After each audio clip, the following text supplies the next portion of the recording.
Deuteronomy 13 verses 1 to 5 states that if a prophet says, "Let us follow other gods, gods you have not known, and let us worship them," he must be put to death. The prophet used his free speech to convey new ideas, even if maybe he did not know how destructive they might have been. Yahweh is against free speech. What he said can be questioned, but not challenged or altered. He allowed the serpent to serve as a demonstration of what happens when we listen to someone other than him. We think that every idea should be listened to, should have a platform, but that's obviously being oblivious of the ideas that are out there and their unintended consequences.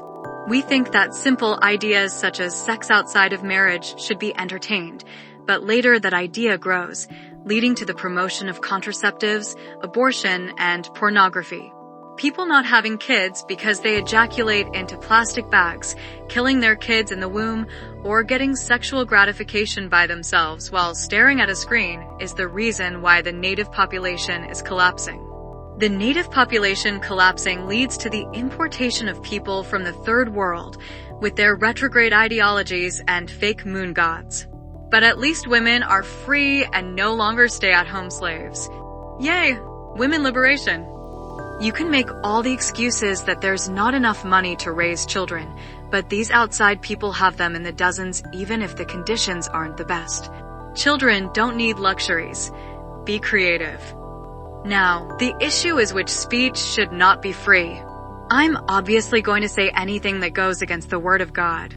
And I would be right, although without a valid secular justification.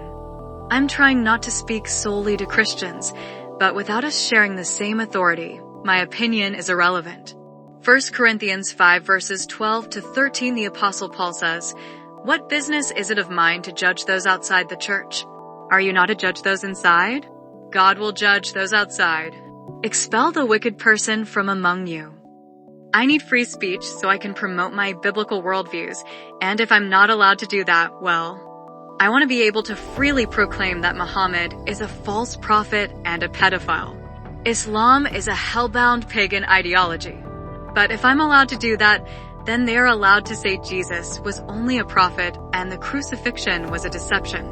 And that is only because Christian countries allowed for free speech. Not every idea should be listened to or platformed. However, I'm wrong, aren't I? We should allow everyone to speak their mind. Let people judge for themselves, and may the best idea win. The problem is, as you know very well, the idea that wins isn't always the best. As I've previously stated with the sex outside of marriage idea, the ideas that usually win are the ones made with our hearts, not with our minds. Emotion over reason. Instant gratification over long-term consequences. The same as when God warned the Israelites that going from a theocracy to a monarchy would have terrible consequences. Nevertheless, they didn't use their minds, but their hearts. They didn't listen to the one that got them out of Egypt. They coveted to be like the other nations and have a king.